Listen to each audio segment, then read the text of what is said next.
Hello, everybody. My name is Antonio Alvarez. I am the owner and operator of Comiendo Verde. We are a vegan taquero service. So we have mobile services. We also do meal prep. I do, but I'm not sure how it works. I'm not sure if it only goes in there or if it comes out. I don't I know. want to talk a little bit louder. But I'll try to speak a little bit. I can speak a little louder? Yeah, definitely. Sure.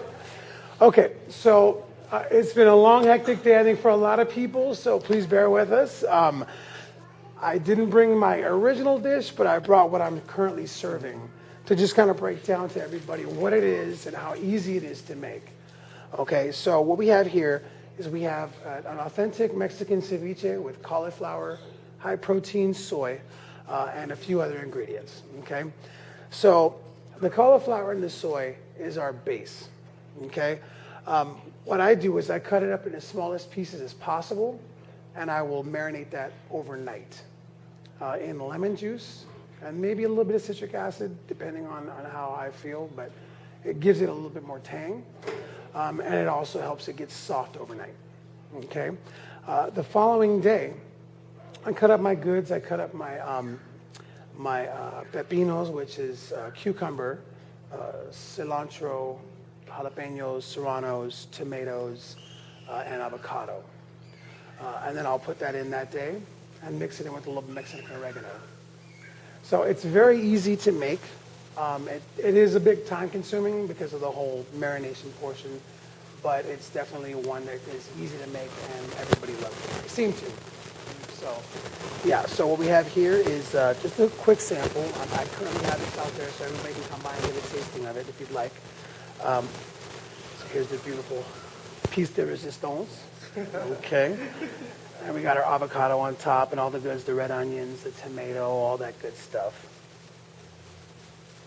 Okay. So I know this presentation was supposed to be a little bit longer. I was supposed to do like an actual demo, but again, I ran into some technical difficulties, so bear with us. So anybody have any questions? Anybody like to bring to light anything? So I know that we're talking about traditional Latin cooking, Yes. which is missing, especially in the vegan scene. We do a lot of Yes. vegan fusion, like Yes. takes on classical Latin cooking. So Yes. what do you feel is important about maintaining the cultural heritage of the original art of Latin cooking in your food? Well, my love of cooking comes from many, many hours of watching my grandmother make magic with nothing.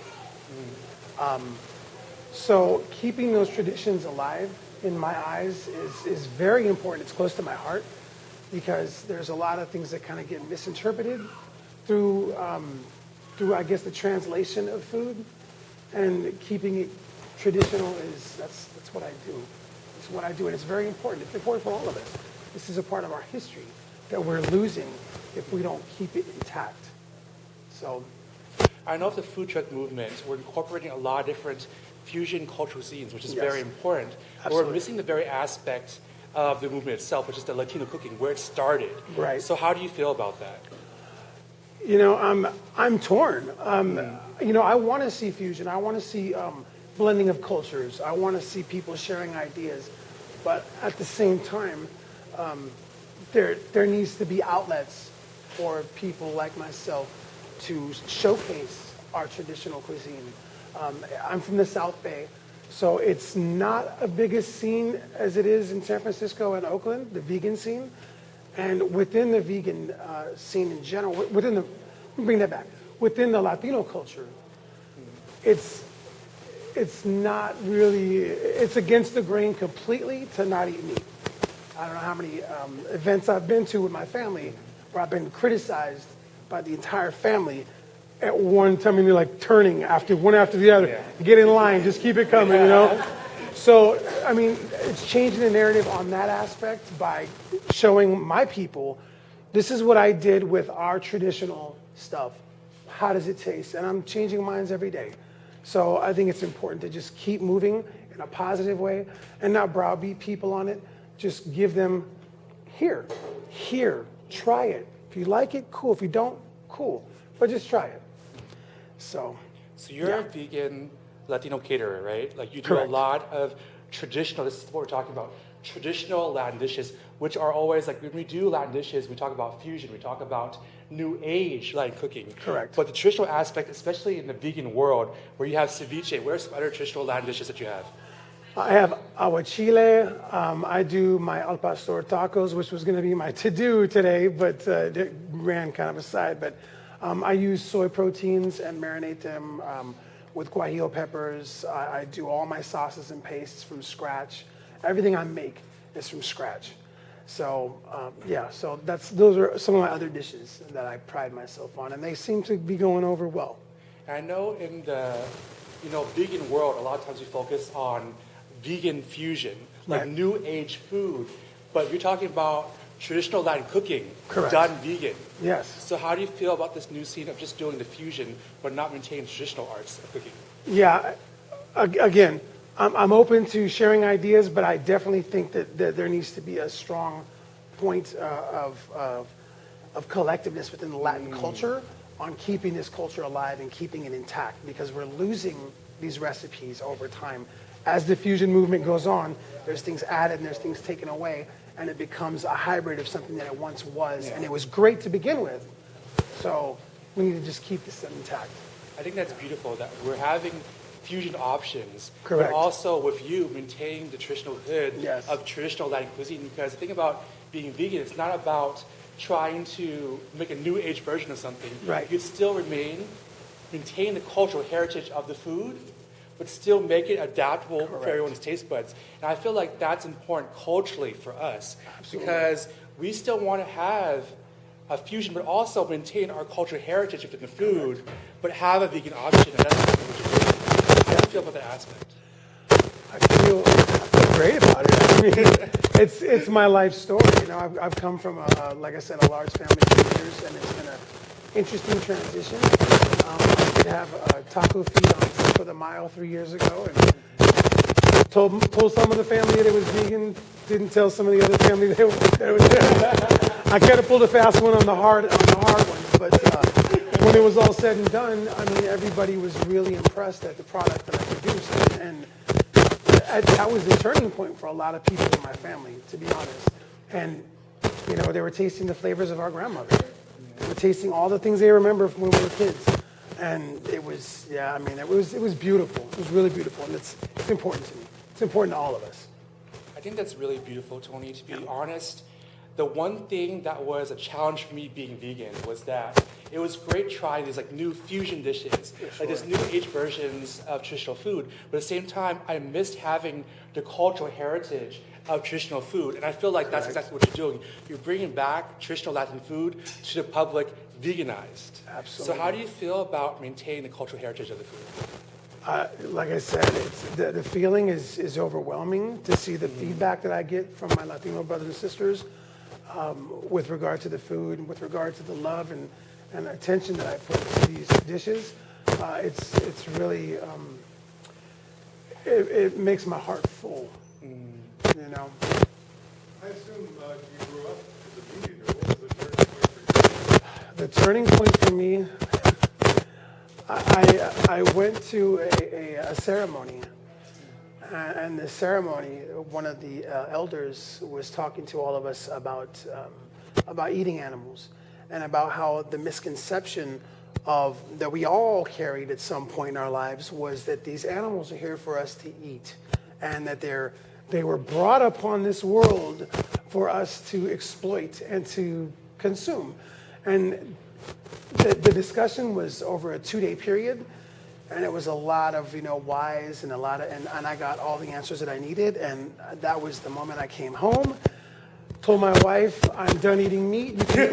You can eat whatever you like, but I am done. And she said, I am with you. So, yes. So, Let's clap for that. Yes. So I am blessed beyond words to have a partner that is right there with me on this journey. And my children too.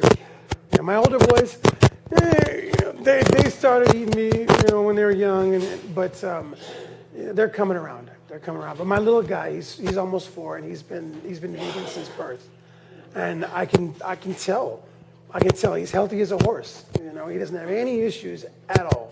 So it's been a blessing. Yeah. Yes. So I don't eat meat, and I don't like eating things that taste like meat. So it seems like everybody tries to make their food taste like the meat that we don't eat. Why can't we have more vegetable-based meat, meals that taste Yes. like the traditional without that substitute? Because a lot of us are sensitive to soy. I can't eat soy. Yes, yes. So- Which is, I also do a ceviche where I omit the soy. And it comes out just as good, but the soy, a lot of people do like it. So, This is the soy right here. yes, it does have soy in You it. can do without soy too. Yes, I can do it Yes. either way. And what is it that you make without the soy? What do you use? Or you just don't? So I'll use jackfruit. I use a lot of mushrooms. I'm an avid mushroom. Don't eat meat when you got mushrooms. I'm telling you. Yeah. Yeah, I love hunting for mushrooms, and when I find the scores, like I did last weekend, hey, found a bunch of oyster mushrooms, made some pozole, and everybody went crazy. So it was, yeah. Well, I go to a restaurant, Thai restaurant, whatever, that's not all vegan, right? Yeah. And I say, I just want Thai curry with no meat. And they go, okay, we'll put the tofu in. I go, no, tofu. Just more vegetables. They always look at me weird. And it's like, I don't need the tofu. Yeah. Vegetables have the protein in them.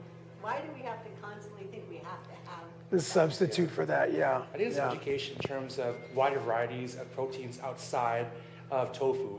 For example, a lot of vegetables already have protein in them, but Exactly. we're not even aware of that. Even quinoa is a huge high protein source that doesn't require any meat Right. or soy. right? And beans too, but Love I beans. just love vegetables. Yeah. Part of my life, beans, every day. Every day. Tori, there was something, I had the other, Oh, you had the agua chile? yeah, but with the, what was that, heart of the palm? The heart of palm, yes. Yeah, maybe she'd be in it. What was that ingredient? I didn't want to So ask you that- an in-depth it- question there because you were busy. It actually is a heart of a palm tree. But I mean, is that a high protein source? Yes, yes, yeah. It's got a lot of protein in it. It's tasty. It's good for the, got a lot of fiber. So yeah, it's delicious. So yeah. So what's one dish that you like to make that you haven't made yet? Whew. That's a good question, man. I think over these past couple years, I think I've probably made most of them. Probably chile relleno. That's what I was thinking. Oh God. Yeah. Exactly. So I did try a recipe for chile relleno where I used flaxseed as the binding agent, like flaxseed and water, crushed, milled flaxseed, and then water, and it stuck to the chile really solid. And I was able to breadcrumb it and do it like that and use some vegan cheese. It was pretty good. But, I need to perfect that. I did make it, but it didn't turn out how I wanted it to.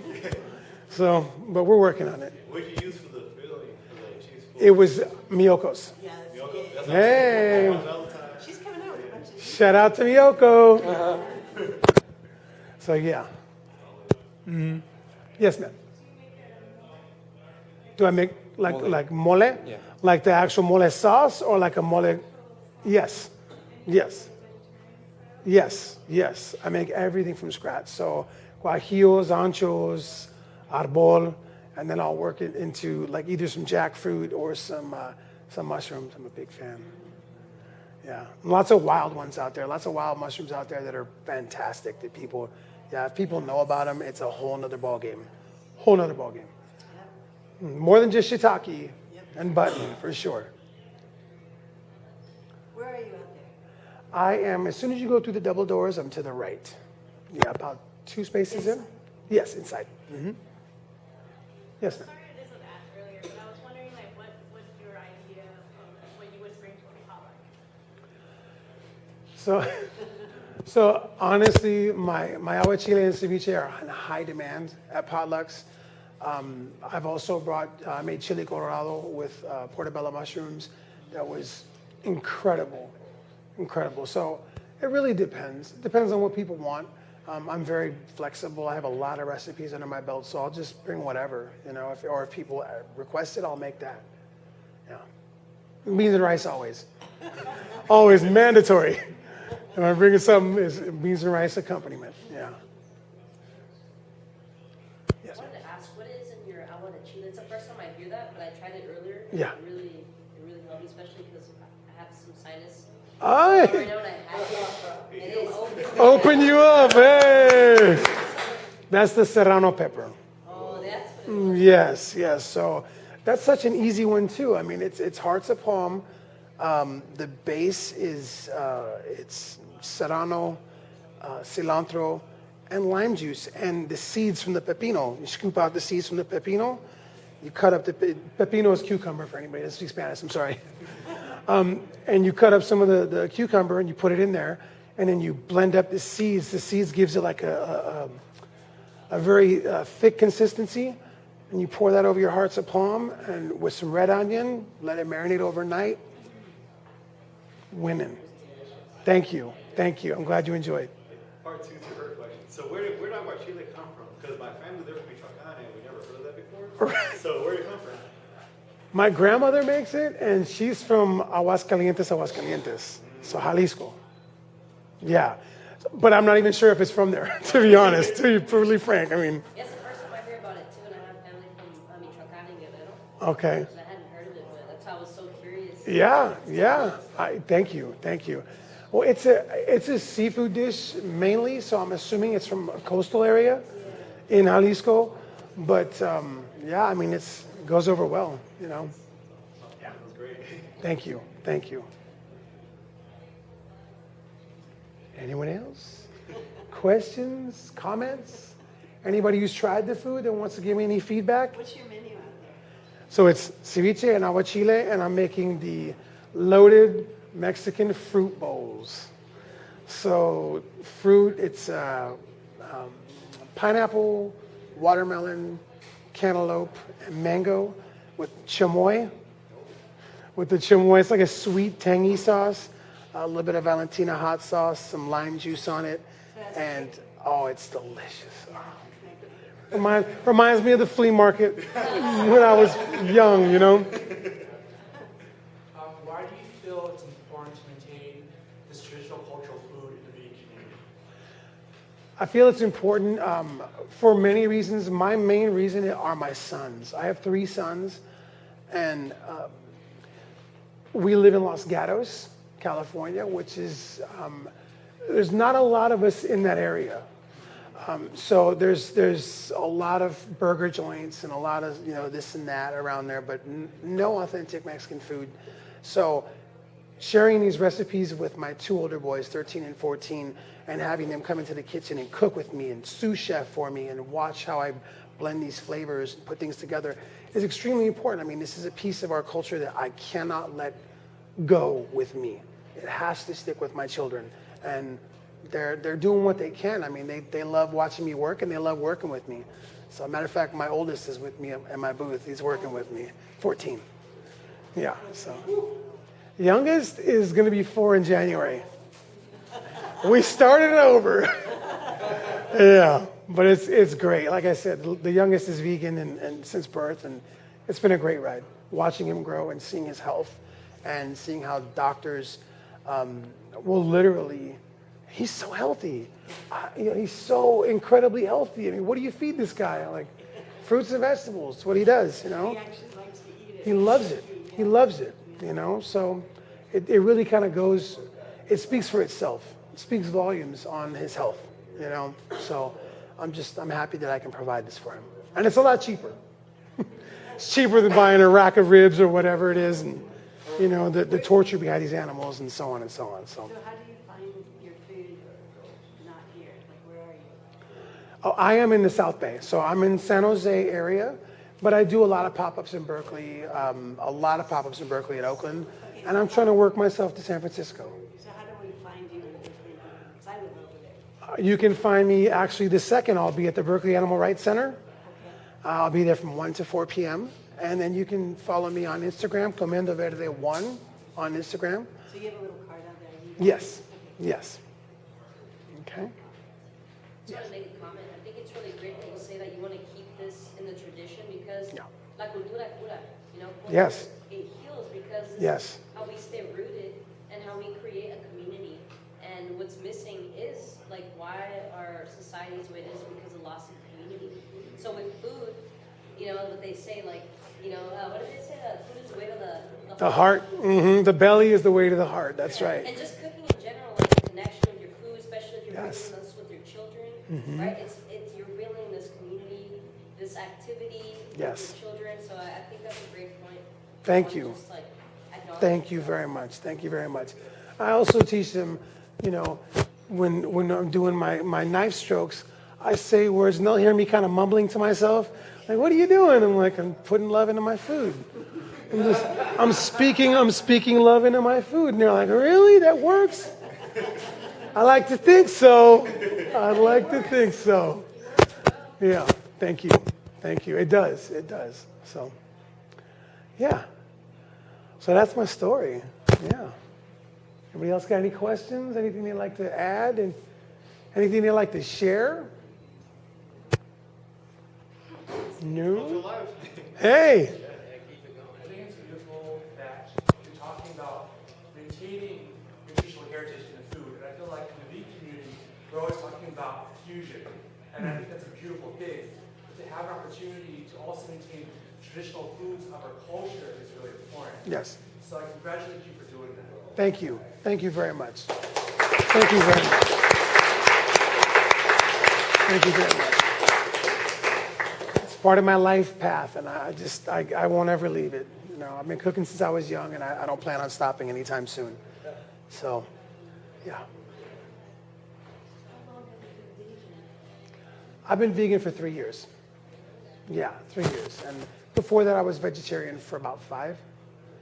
Yeah, so, and that was an interesting transition as well, leaving all the dairy products behind and seeing the change in my body, seeing the change in I have some old injuries. I used to play football in high school, and so, just the injury aspect and the healing portion of it. Like, if I get injured, I'm back on my feet within a day or so, whereas even eating cheese and milk, I get injured and it would be weeks and it'd be inflamed. And I'm like, why is this happening to me? I thought I was eating good. Well, it was that cheese and everything else I was consuming that I was just disregarding as part of the problem. And it was absolutely the problem. Didn't you notice when you were switching that even cheating a teeny bit Oh. of dairy would make a difference? Yes. In Food, I can't even do that. in the worst way. Yeah, in the worst way. So, yeah, that was interesting. And even now, I can tell if people will say, "Oh, we're gonna go have pizza. It's vegan pizza." I'm like, "Are you sure? Are you sure? Because I'm gonna have issues if it ain't." So, and I can always I tell them about it later via text or call. That was not vegan at all. So, yeah, it's been a good transition, and I'm glad everybody's here. I'm glad everybody here is here to enjoy this beautiful event. It's wonderful to see this many people really taking the animal cruelty aspect to heart and not being a part of that horrible system that is such a big part of our lives, whether we like it or not.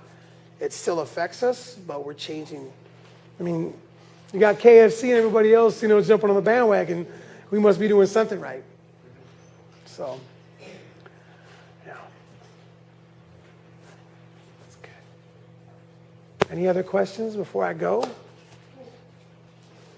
you make like the mushroom tacos, how do you prepare the mushroom? Well, I think it depends on the mushroom. Like I work with, when I'm doing, gigs for multiple people, I'll use the traditional. I'll use portobello or white button or cremini's. So I'll chop them up fairly small, or I'll slice them, and then I'll just marinate them in whatever mole I use for a couple hours, and then I'll just grill them up, and it comes out great. But the exotics are my favorites. So comb tooth, chicken of the woods, oyster mushrooms from the wild, cleaning them, caring for them before I cook them is a process. So, and I always give thanks. I give thanks to anything that goes in my body. So that's a portion of my life that, yeah. So it's a process. It's a process. So slice them up. You can slice them up however you want, but I usually will marinate them. Yeah, for at least a couple hours. Which ones? The I don't know how it was exotic. yeah, They say not to soak mushrooms and clean them. right. In like a solid, like a liquid. Yeah, I wouldn't. But a sauce, they'll soak everything up, and the flavor will go right into the mushroom. So if you were going to soak them in water, that's probably not a good idea. They like to clean them and just rinse them underwater. Yes. And the wild ones, you got to clean a little bit more stringently because they're wild, and you got to clean all the dirt out and whatnot. But it's a fun adventure, and it's like finding gold in the woods, for me. I do know what I'm doing. Yes, I've been doing it for yeah. And lots of lookalikes, yeah. But I'm if there's any doubt, leave it alone. Yeah. So I follow that rule, and I do my best, and I enjoy.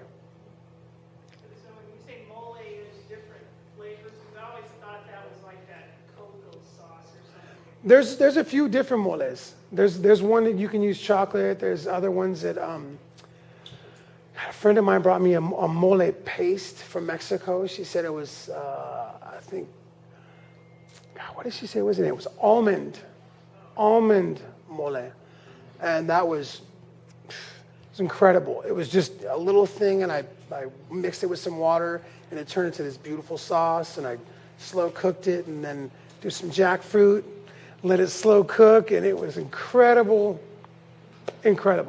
So yeah, lots of different moles, but those can be found online. If you want to find the traditional mole recipe, you can find it online and just go down to the store and find what you can find. And They're not necessarily sweet. Like the first time I had that. kind of sweet and chili a little bit.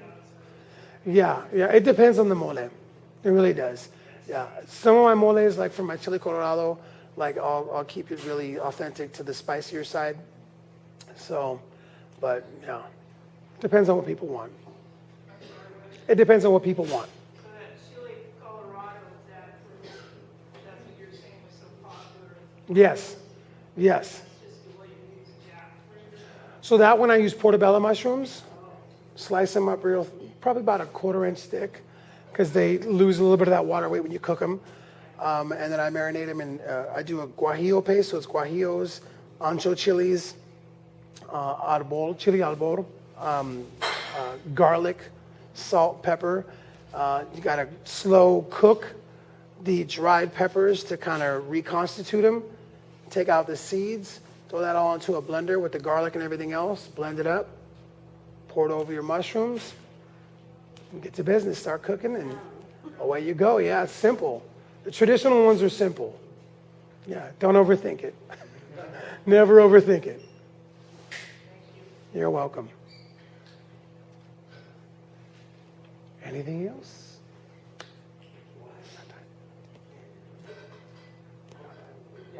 Okay. All right. Is this go the ahead. first time you were at this event? This is the first time at this event. Yeah. And I'm pleased as punch. It's been a great day. The weather was very nice.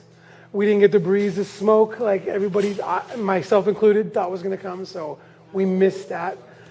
All right. So I'm going to enjoy it for what it is. But it's a great setup. Yeah. Good turnout too. This has been smaller than usual.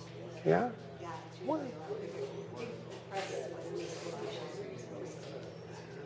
Well, I almost missed it because it wasn't that ready. yeah.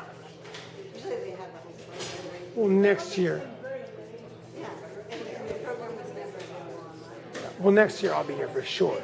For sure. Bring some mushrooms on it. Oh yeah. I'll make some chili colorado. All right. Yeah, for sure. That's for next year, for sure. I like spicy. Thank you. Thank you so much, everybody. Thank you so much. Everybody have a wonderful day. Drive safe. Enjoy the sunshine. That's right. In San Jose then, or no? Yeah. Well, at Los Gatos, but it's San Jose. It's San I Jose. know Los Gatos. Yeah. No, it's Thanks for showing, brother. Thank you, my brother. Great. Thank you, brother. I appreciate you, man. Mostly in San Jose, right? Well, I travel. Like I said, I'm going to be in Berkeley on the 2nd. Oh, I'm gonna be out here. So I'll be able to make it out there. I'm Dog City, so I have to stay here. Okay. It's all good, dude. Like, if you got any pop-ups here, let me know, dude. I would be more than happy to come on, dude.